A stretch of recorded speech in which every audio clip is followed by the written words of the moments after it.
ফুলে ফুলে আজি খুৱনি সজাই তুলিছে ধৰণী কলিজা কপোৱা চাৱনিৰে কিয় মৰমী কৰা বুলি আজি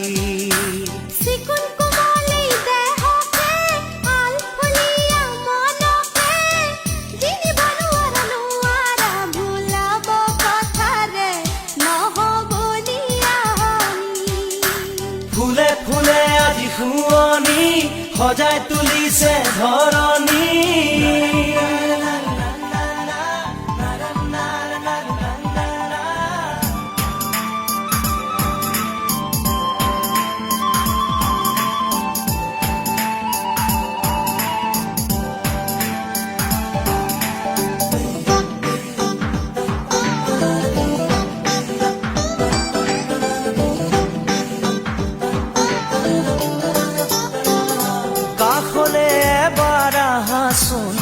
বুকুৰে আপোন হোৱাচোন দুটি মিঠা কথা কোৱাচোন বুকুখন ধপে ধপাইচোন